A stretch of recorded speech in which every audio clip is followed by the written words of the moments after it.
Hey, good morning. I'm Ralph Cooper with the Upper Township Business Association, and this is our roundtable session in June the 9th. And we're meeting today with Antwan McClellan. He's our Assemblyman from our area here, which covers Cape May County and a big part of Cumberland County. And I understood just recently that it also includes the area of Estelle Manor and Corbin City, which I wasn't aware of. So Antwan's going to give us a overview of what's happening with the legislature, and then we'll have a little question and answer session after that. So it's all yours. Thank you. Thanks again for having me, Mr. Cooper. And again, I apologize for my tardiness. So Antwan McClellan, born and raised in Ocean City. I graduated from Ocean City High School in 1993. Went on to college at Virginia State University and then on to Old Dominion University. Worked in the Sands Casino for 10 years, then was fortunate enough to get a job with a law firm in Ocean City. I worked there for 10 years until Sandy hit. They moved off. Actually, they moved out of state, and I wasn't willing to move with them. So, and then I was able to get a job with the county. Started in purchasing with the county, and then now I'm with the sheriff's office as the personnel director and confidential assistant to Sheriff Robert Nolan. My elected office, I started on the school board in Ocean City in 2010. 2012, I was elected to city council, and I served on council for 2 terms, and then I won the seat in 2019 for state assembly, and I took office in 2020, and here I am seeking my my second reelection, my third term, because they're 2-year terms. I serve on the tourism committee, I serve on Homeland Security, and also serve on appropriations. And I was fortunate enough in my first term to get tourism, because we know how important tourism is to Cape May County and the real South Jersey, like we like to call it, Senator Testa and Assemblyman Simonson and myself, how important tourism is to us. And so trying to get things done in tourism, was able to get the Harriet Tubman Museum passed, and it's an official state museum that's been seen nationally and seen worldwide.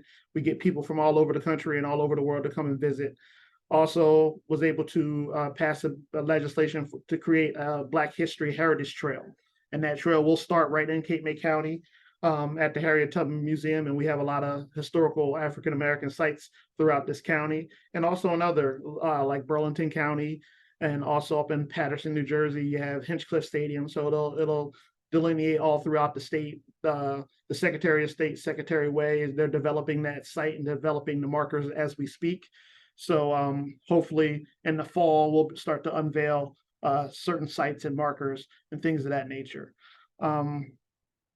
Importantly, as far as, again, with tourism, is how important Wildwood is to our county. So had a bill that passed the Assembly and passed the Senate unanimously to help with CAFRA permitting in Wildwood.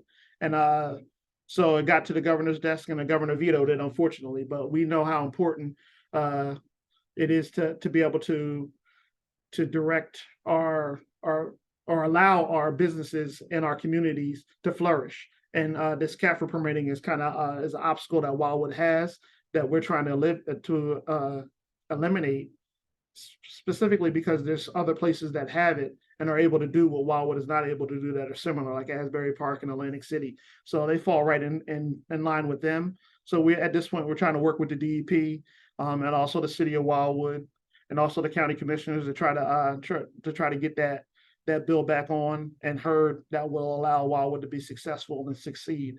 Also, there was a bill that we're constantly trying to get passed, which is occupancy tax. And Mr. Cooper, we kind of talked about that when we were with the county a couple of days ago, is just to try to make sure that these tax dollars get back to the districts that can use them and go right back to tourism. That's going to help with the tourism.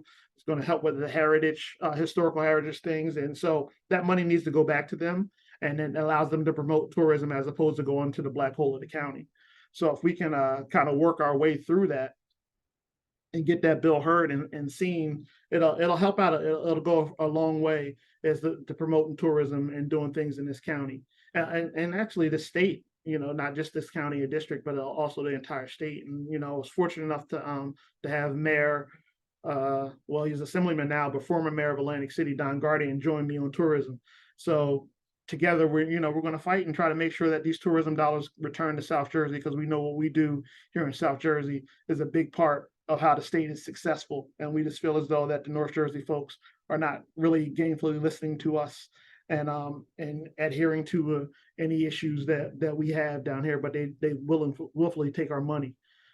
Also, I know we've been trying to explain this to Assemblyman Guardian, is the importance of the Parkway entrance in Upper Township, to try to get a northern Parkway entrance in Upper Township, and how successful that would be not just for Upper Township, but for South Jersey as a whole. So you get rid of that traffic on Route 9 that we all know and have seen during our summer season. On any given Saturday morning, that Route 9 Upper Township area is terrible, and the Parkway is terrible, and you can see it even on Sundays. But we need to have the access to be able to get on the Parkway north from Upper Township, and I think that'll alleviate some traffic problems that we have on Route 9. Also, with the Parkway, trying to get an entrance in the Sea Isle off of the Parkway. Also, as you're heading north on the Parkway and you're trying to go to Sea Isle, it doesn't help because you have to go into that rest stop. You have to go into the rest stop and make a U-turn to get across 2 lanes of traffic to get to that exit just to go in the Sea Isle. And it's dangerous, especially now. It's especially dangerous now that they're doing construction. And that construction on that rest stop, it's probably not going to stop until October, November sometime. And it's unfortunate because it's just causing more of a jam. And the problem is that now you have a shorter way to try to get on the Parkway with these cars flying by. And then so you get on the Parkway, then you got to get across 2 lanes of traffic to get to that exit just to try to get to Sea Isle. So that's just dangerous. And we need to fully look into that to see what we can do to try to alleviate that problem from people trying to make that U-turn to go to Sea Isle. And there's no reason there shouldn't be an exit for Sea Isle off of the Parkway, as we have exits going into all these other towns coming off the Parkway. So those are a few things that we're discussing, along with trying to talk to Congressman Andrew about getting money, because it shouldn't be just the state's responsibility to pay for that, or just taxpayers. We should be some federal dollars that are available to help us and pay for that and alleviate some of the traffic concerns that we're having here in Cape May County. And it's pretty much all I have. Oh well, as far as the budget items that you had mentioned, we have as a team have put in a budget request for North Wildwood for $20 million to help with their beach replenishment. I'm not sure if you guys seen that in the paper, but there's a terrible problem in North Wildwood with their beach, and they're being sued by the DEP. So we're trying to help them and get some dollars there to kind of help out with their beach replenishment program there. That would just kind of be like a Band-Aid until they can get on a federal program, which is probably a couple of years out for them. Also, we have a budget request in the Ocean City for a little over $3 million to help with flood mitigation. So there's some money out there. There's some funding available to actually help them. So it's not a full budget request, but either way, if we can get that money to kind of help with the flood mitigation in the center of town and building some more pump stations for them, that's some requests that we have, budget item requests that we have to try to help out in our district, particularly in Cape May County. Now I'm open to any questions that you may have. Okay, thank you. That was very precise and a good overview. Just to touch on the because we're all using that same rest stop turnaround to get off at Sea Isle City. Some of us are kind of mystified that there is no work being done there. That site's been dormant for weeks now, with no equipment. Nothing is happening. They left all the Jersey barriers up, but they haven't finished. Do you have any insight on why they stopped working on it? I don't. I know that they were going to be taking a break. We had Commissioner Desiderio had asked us to look into it, and Miss Collette from our office was looking into it, and they were saying that they were going to be taking a little bit of a break. Two, there's some other things that they needed to do with some other projects. So we don't have a full-fledged reason on why they were taking a break, but we wanted to make sure that they weren't going to close the rest stop because they were looking to try to close it, temporarily while they're doing stuff and while they're taking a break. So they have at least agreed not to close it. But I don't know how long this process is, and it's state work, and it's terrible that we can't get a full-on answer from the transportation department. Well, that kind of raises another general topic then, that I've been here long enough that over the years there's been concern that there wasn't any representation from South Jersey on the what used to be the Garden State Parkway, and now it's the Turnpike, I guess, entity. Is there any contact person from our area that is like a liaison that we all talk to or should talk to? No, we don't have an exact contact person that's a South Jersey person. And Senator Testa has been trying to wave that flag. We've had some conversations about that. There needs to be South Jersey representation, and that's the real South Jersey. That's here, representation on that board, because there's nobody that's from North Jersey that's going to be able to tell us the issues and the concerns that we have on our parkway and our expressway down here if you're not from here.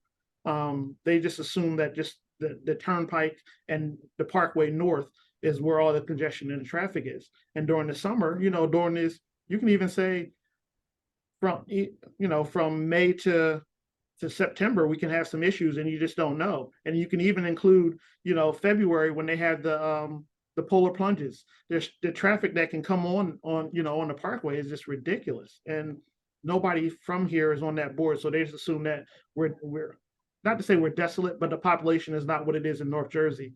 And we don't deserve, but let me not say deserve, we just don't have anybody that's on that board. So Senator Tesla's been trying to get somebody on that board for the last couple of years, and hopefully he'll be successful sooner rather than later.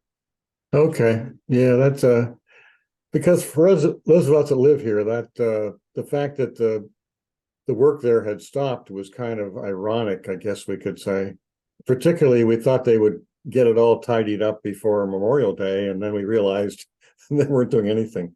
Right. So the other topic I wanted to kind of cover was reading our local Upper Township Sentinel newspaper. You're on the top of the fold on the front page about the topic of homelessness in the county. Mm-hmm. And been a lot of conversation about that over the past years, and even more so now. I think you used the term abysmal in the story. You have any words of wisdom on that you could share with us? Just that we're trying to figure out the way that we can accomplish, trying to, because I don't think we'll ever get rid of our homeless problem, because there's just individuals that just will refuse to have help. But it's also our obligation to make sure that anybody that wants help and needs help, we get them help and we find them housing. And I think that's what my goal is to use every connection that I have and talk to every person that I can to try to court the homeless problem. And it's not just Rio Grande. It seems people think that the homeless problem is concentrated in Rio Grande, and that's not true. That's not true at all. There's homelessness in Ocean City. There's homelessness in Cape May. So Rio Grande is not the issue. It's just kind of concentrated there. But we need to be able to do our due diligence as elected officials to try to make sure that anybody that wants help and needs help can get the help. And anybody that wants housing, we need to find a way to make sure that they have housing. And also with that housing, they can get reap the benefits of the connections, that whether it be medical, whether it be mental health, whether it be financial health, whether it be just food insecurities. So we have the ability here in Cape May County to do that. And I just want to make sure that I turn over every rock to make sure that we're doing what we can to help our unfortunate. and especially if it's a veteran. There's no reason whatsoever that somebody that served this country should be homeless or be having food issues or having mental health issues, and we're not addressing that. That's good. We do have people here in Upper Township that volunteer with the branches down there.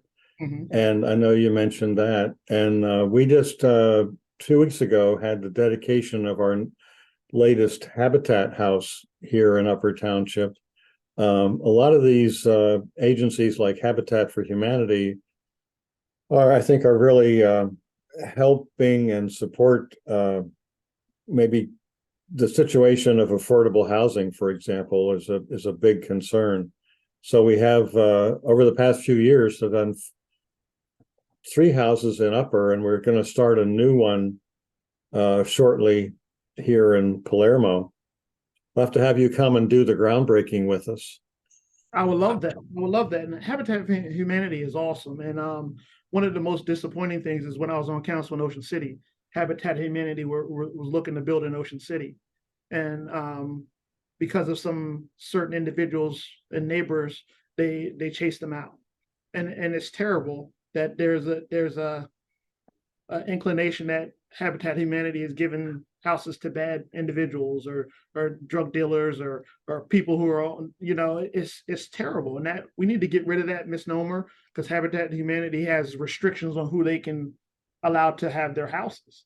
And you can't tell a Habitat for Humanity house, because they do such a great job at building it and fitting it in with the community. So it was very upsetting that didn't happen. But Ocean City was able to rebound from that, and they're doing a lot of things with the housing, or our local housing authority, and to try to help out and build more, affordable housing for folks. And if that can resonate throughout the state, it would help out a whole bunch and stop allowing certain individuals to try to chase those organizations and those people that are trying to build affordable housing out of their communities.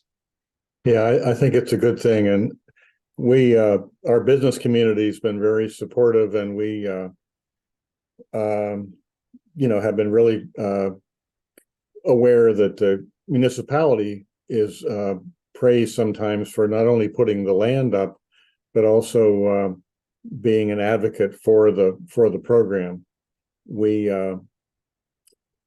just to on my other hat, I'm a green team volunteer with Sustainable Jersey.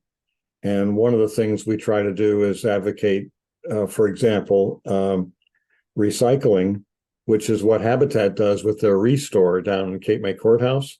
Mm-hmm. That people are able to donate things to that Restore for sale, and that revenue is what they're using to build the houses now.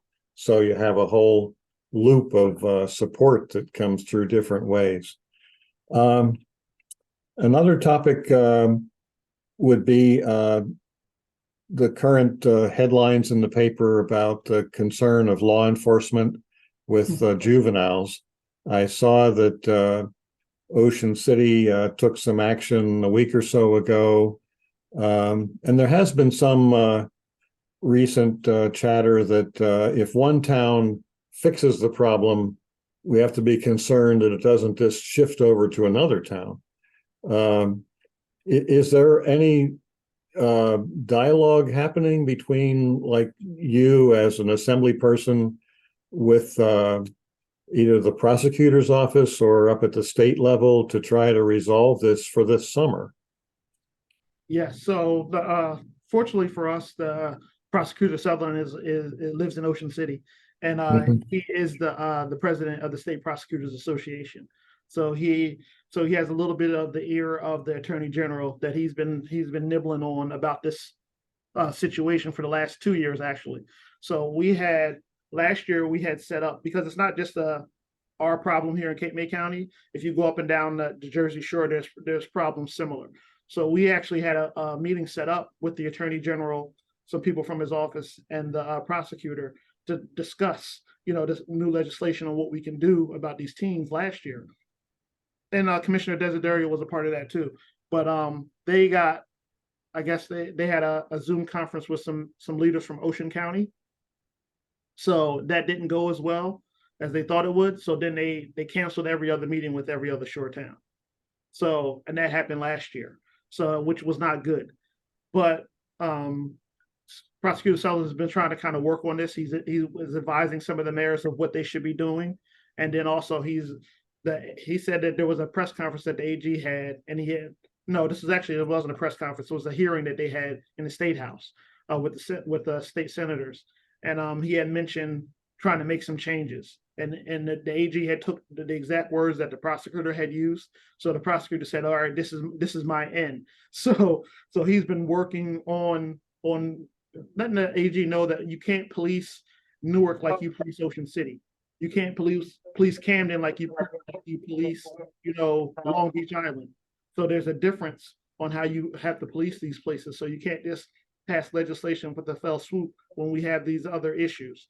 So his hope is that he'll be able to give at least some, not necessary, we don't want to give kids records, and don't want to arrest them, but at least detain them and until their parents can come and be able to call their parents and say, this is what, Mary is doing, or this is what Bobby is doing, and we need to get this taken care of.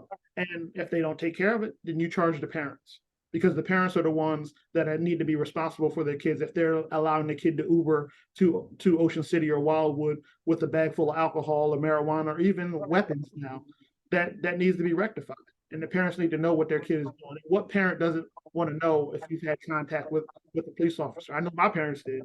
And I'm sure, your parents did, and you want to know what your kids are doing if they're out there. Because we used to go out and have fun during the summer. We were out there, but we were scared of the police, and we were scared of the police telling our parents what we were doing. And so I think we need to get back to that. And the prosecutor's working hard on that and working with the mayors. And we'll get together again and kind of talk about that and see what we can do to try to rectify that problem. Okay. Well, thank you very much. This has been very good. Is there any other topic you'd like to hit on, or are you okay with what we've talked about pretty much?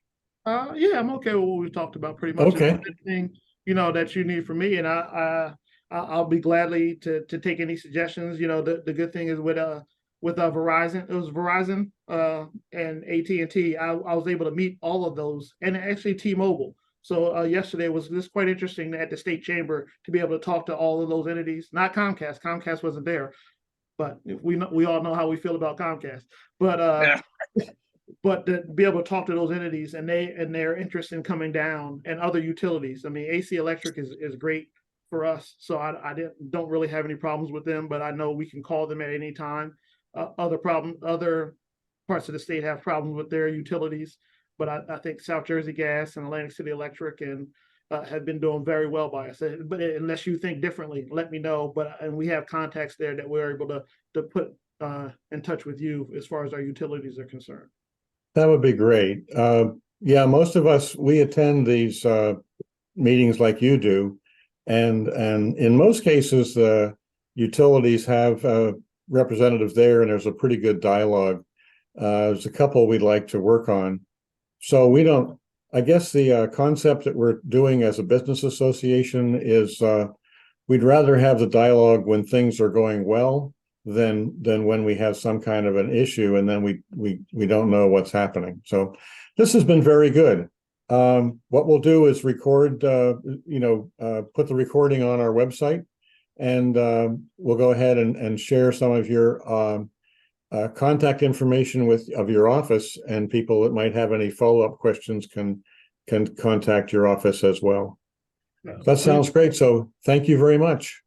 Thank you very much. It was great to see you. And Antwan, thank you. Mrs. Zeller, is always a pleasure to see. Well, I didn't see you, but I hear you, sir. Talk to you. Yeah, I had to do a ride today, but you're doing a great job. And if you need any help from us, just let us know. Thanks. I appreciate it. Thank you. Enjoy your weekend. Thank you. Take care. Take care.